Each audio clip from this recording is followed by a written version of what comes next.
आफ्नो हुनेवाला सन्तान कस्तो छ भनेर हेर्ने रहर कसलाई पो हुँदैन र। मैले मेरी श्रीमती गर्भवती छिन् भन्ने थाहा पाएदेखि विभिन्न चरणका भिडियो एक्सरे गर्ने कार्यक्रमहरू मैले गराएको थिएँ, तर चित्तबुद्धो भिडियो एक्सरे गर्ने ठाउँ मैले कतै पनि भेटाइनँ। किनभने कोरोनाको कारणले गर्दाखेरि भिडियो एक्सरे गर्ने ठाउँमा श्रीमतीलाई मात्र प्रवेश गर्न दिइन्थ्यो र त्यहाँभित्र के हुन्थ्यो, कसरी गरिन्थ्यो भन्ने कुराहरू मैले हेर्न पाइरहेको थिइनँ।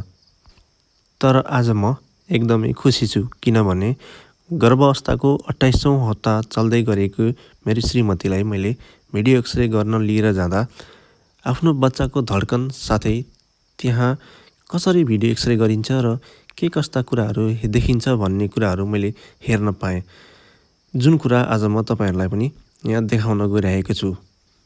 सबैभन्दा पहिले बच्चाको धड्कन सुन्नुहोस्।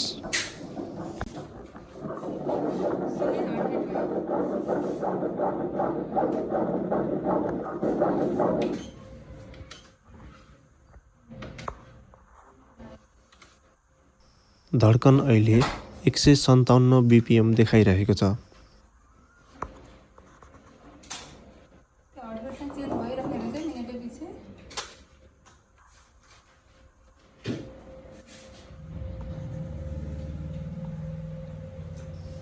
अब यहाँ बच्चाको नाक, कान, मुटु, करङ साथै हात खुट्टाहरू हेर्ने कामहरू भइरहेको छ।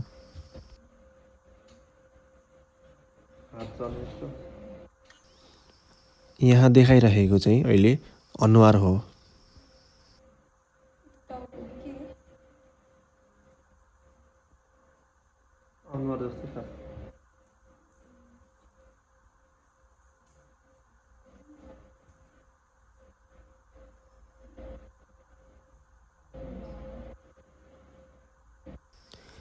यसरी जन्मिनुभन्दा पहिले नै यो भिडियो देखाउँदाखेरि अर्कै छुट्टै किसिमको माया लागेर आउँदो रहेछ।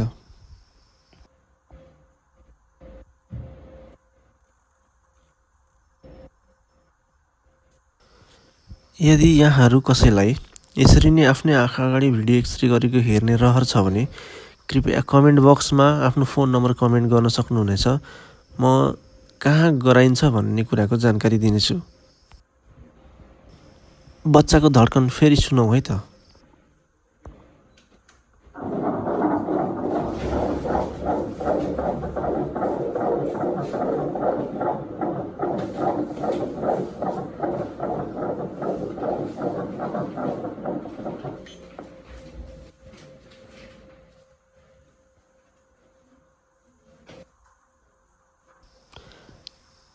डक्टरको फी र यो भिडियो एक्सरे गरेको चार्ज गरेर जम्मा 1500 रुपियाँमै यसरी आफ्नै आँखा अगाडि भिडियो एक्सरे गरेको हेर्न पाए त एकदम रमाइलो हुने रहेछ है।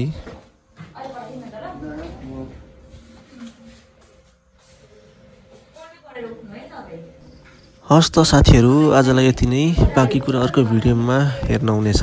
कृपया यस युट्युब च्यानललाई सब्सक्राइब गर्नुहोला भन्दै यो भिडियो कस्तो लाग्यो कृपया कमेन्ट पनि गर्नुहोला, साथै सब्सक्राइब गरेर सहयोग गरिदिनुहुन्छ भन्ने मैले आशा लिएको छु। हस् त, नमस्ते।